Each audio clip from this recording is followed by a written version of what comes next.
pada saat ini kita di lokasi budidaya gurami.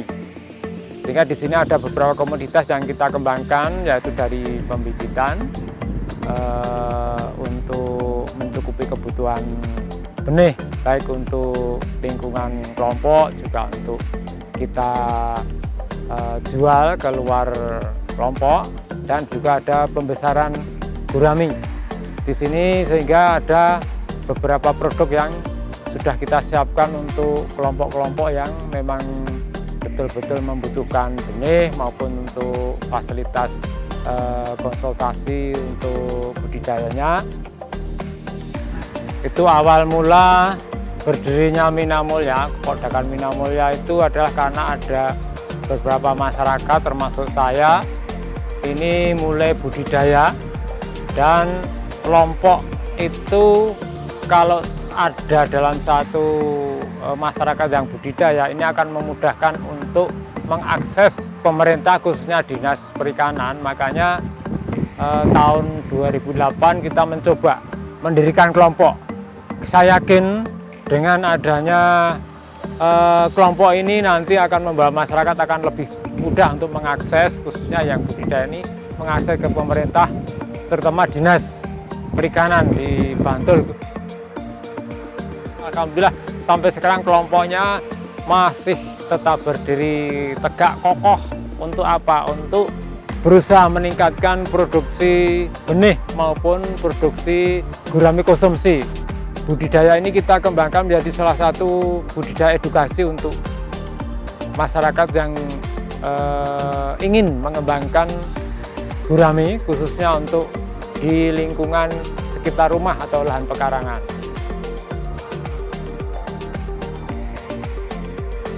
Kita menggunakan media yang sangat sederhana, yaitu terpal dengan kedalaman rata-rata hanya 90 sampai 100 cm, hanya 1 meter. Itu sudah bisa kita untuk budidaya gurami dengan kapasitas per meter 10 sampai 12 ekor dengan kondisi air tenang, artinya kondisi air tidak mengalir, sehingga akan memudahkan bagi masyarakat untuk apa? Untuk mencoba budidaya gurami ini di air yang terbatas sekalipun.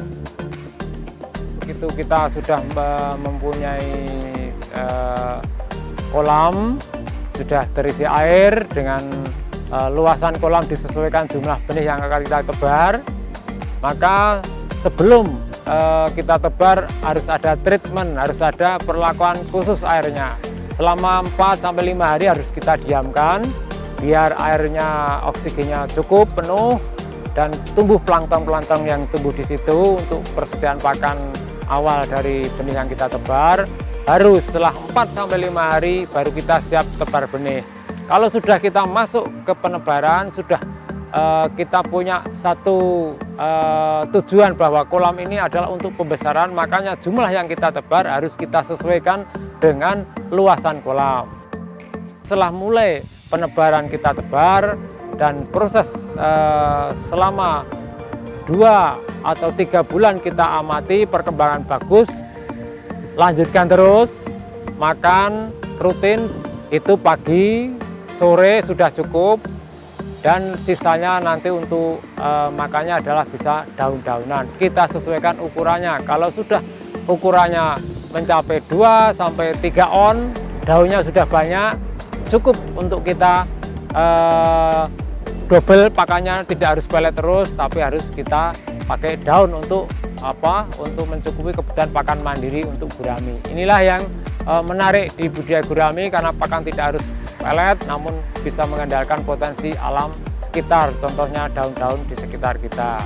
Budidaya gurami ini bisa menghasilkan nilai ekonomi sangat luar biasa, dan kita bisa mandiri pakan juga, karena budidaya gurami ini pakannya tidak harus pelet terus, namun bisa kita cukupi dengan kebutuhan pakan potensi yang ada di sekitar kita. Seluruh media, air, kotoran bisa kita pakai untuk apa? Untuk pupuk. Menyetok ke pengepul aja kurang, apalagi untuk yang dipotong.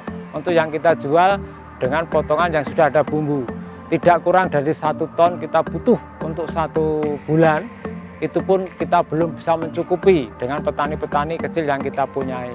Untuk pasar kita masih kekurangan sekali untuk kebutuhan di DIY ini. Untuk itu monggo mari kita bersama-sama mulai melirik gurami, kita kembangkan di lahan pekarangan kita untuk mencukupi kebutuhan yang sekarang belum tercukupi di DIY ini. Sekarang kelompok Mina Mulya ini sudah jadi kelompok tujuan untuk wisata edukasi di Dinas Pariwisata Bantul, khususnya untuk edukasi wisata budidaya gurami. Perikanan ini biar menarik ke masyarakat, tentunya kita sekarang sudah saatnya untuk berinovasi. Bagaimana mengajak masyarakat bisa senang, bisa mencintai perikanan. Makanya kita mencoba beberapa inovasi untuk kita kembangkan, kita terbuka. Siapa saja yang bisa datang untuk belajar, mari kita bersama-sama berdaya, memanfaatkan lahan yang ada dengan potensi yang ada. Kalau tidak kita garap sekarang, kapan lagi?